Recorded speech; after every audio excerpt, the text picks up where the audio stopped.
Hey North, yeah, South. Listen, this ain't working no more. Now we gotta go.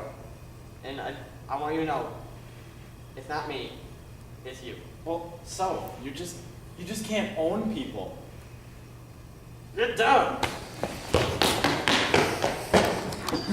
Alright. Okay. The North and the South broke away from each other mainly because of slavery. The North is industrial, they did not need to rely on farm workers. However, the South was agricultural, they needed farm workers to harvest their crops, so they used slaves. The North greatly resented this.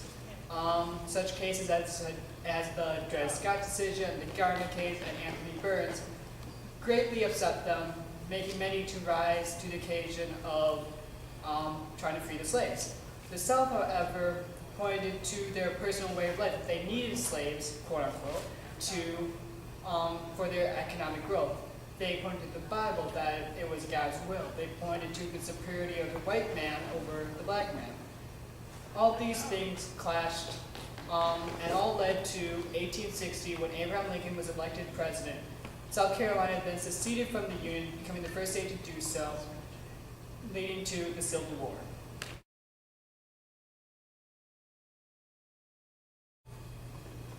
Rio Grande. North States! Rio Grande. North States! Rio Grande. North States!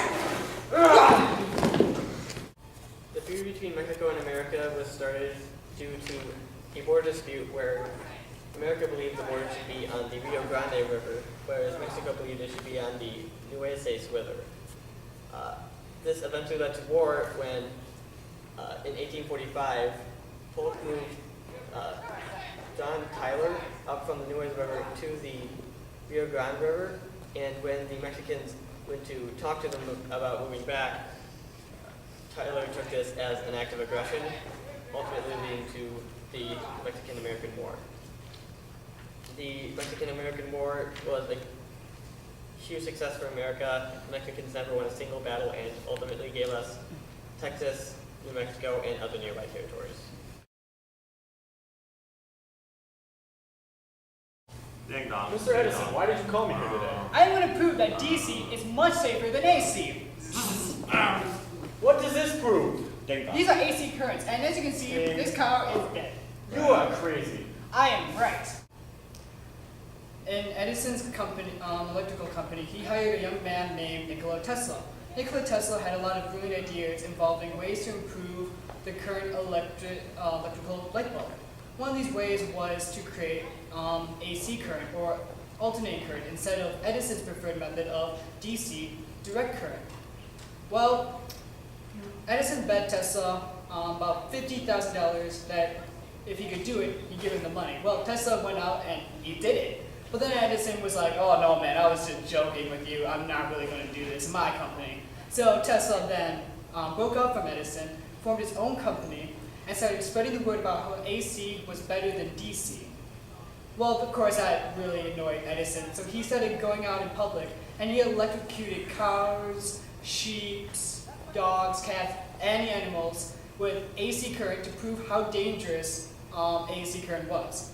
Unfortunately for him, it didn't work out because Tesla won out in the end, and AC current is what we use today.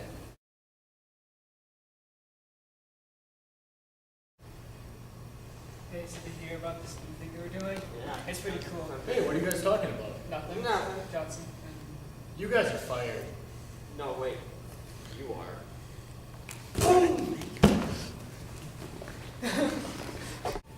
Andrew Jackson took the presidency after Lincoln was assassinated in 1865. Now, Johnson was a Democrat in a Republican-dominated Congress. This led to a lot of conflict where Congress would pass bills through, but then Johnson would veto them, and then they'd have to pass this bill over Johnson's veto. This kind of conflict continued and all led up to the Tenure of Office Act, which Congress passed over Jackson's veto, which pretty much stated that Johnson was no longer allowed to fire any of his cabinet members. Johnson went ahead and did this anyway, firing the Secretary of State, Defense. Which one was it? Defense? What?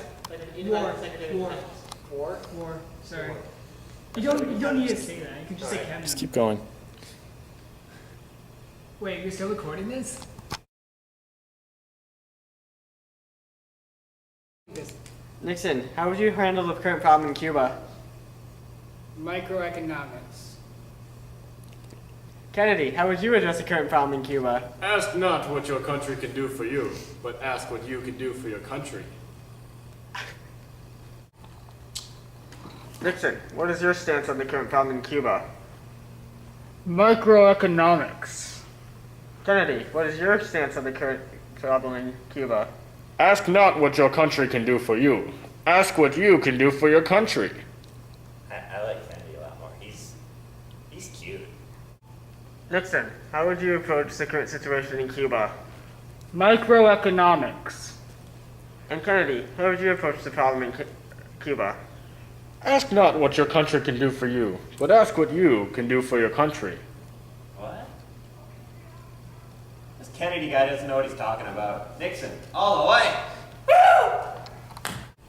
In the 1960 election, it was monumental because it was the first time that a debate was going to be televised nationally.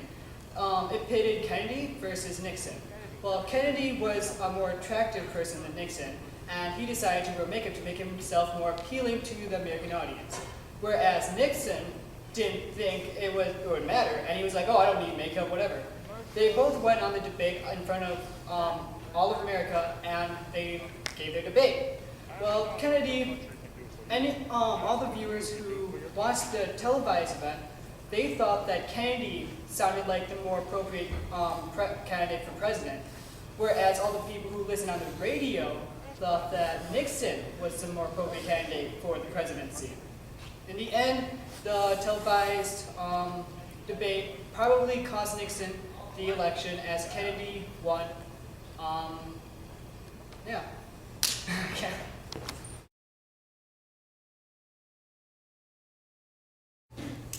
All right, Mr. Hamilton. We will take 3 steps forward, and we will turn and try to kill each other peacefully like civilized people. How does that sound? Good show, Mr. Burr. Alrighty then, on my count. Ready? Begin. 1, 2, 3. Suck it! The feud between Burr and Hamilton was pretty much just overall a feud between Democrat, Republican, and Federalists. They disagreed on pretty much every topic: state sovereignty, the bank, national debt, all that stuff. And in addition to these things, Burr took the congressional seat from Hamilton's father-in-law, which caused some adversity, as well as when Burr ran for New York governor, Hamilton ran just in spite of Burr, just because he didn't want a Democrat-Republican leading New York. And the feud hit a fever pitch when Hamilton and Burr fought each other in a duel where Burr was the winner. Oh.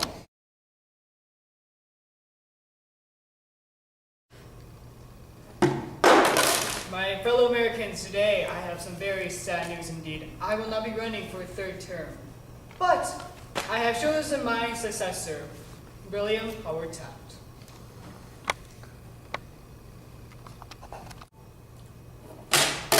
Taft, you are making a mockery out of this presidency and this country. Give it back. In 1908, President Teddy Roosevelt proclaimed that he would not run for a 3rd term as president. Instead, he would hand his reins over to fellow Republican William Howard Taft. It was all good and jolly for a little bit, but Taft was not a good president. For example, the penal tariff. It was supposed to lower the tariff rate, but instead it ended up raising it, causing great discomfort among the Republican peoples. Another thing he did was the Ballinger-Pinochet affair. The Ballinger-Pinochet affair was when several members of his cabinet were caught taking bribes to allow certain companies to drill for natural resources in privatized areas. The final straw, however, was the U.S. Steel Corporation. This was a company that President Teddy Roosevelt, during his presidency, allowed to form. However, Taft then filed an antitrust suit against it, dissolving it. This caused Teddy Roosevelt to be extremely furious at Taft, and he told Taft that in the 1912 election, he would take over as the Republican candidate for his 3rd term. Taft politely declined, and so President former President Roosevelt then broke away from the Republican Party, creating his own party called the Bull Moose.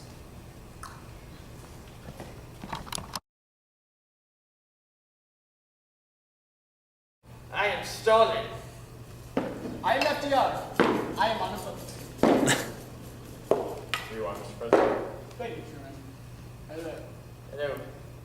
We must defend the free world from communism, Stalin. We will take over the world with communism. Free, please! Free! Truman, I choose you. Now it's my turn. Communism! The feud between FDR and Stalin started at the Yalta Conference, where Roosevelt begrudgingly conceded Japanese islands to Russia if Russia would aid the U.S. fight in the Japanese front of the war. While FDR died soon after this, Truman continued the feud with the atomic bomb, which historians believe was used to intimidate Russia, and through the Berlin airlift, where Stalin attempted to block out America from West Germany, but Truman sent over airdrops of food, medication, other supplies in order to counteract the roadblock. This led Stalin to withdraw, and the feud continued like this until Truman stepped down in 1953 as president, and Stalin died same year.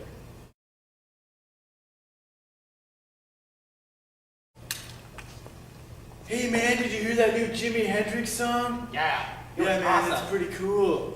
Hey, you kids, get off my lawn! What the heck, old man? Good job, you hippies! Set up, What the heck, man? Get off my lawn!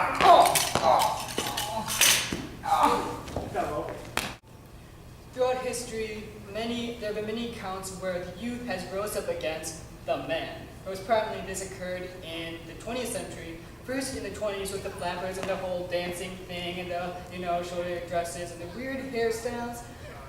Then again in the 60s, 70s with the hippies and their drugs and the grunge movement with their new and exciting music. You could even argue that today that we're in a youth movement with the whole technological thing with the cell phones and the iPods, all that great stuff.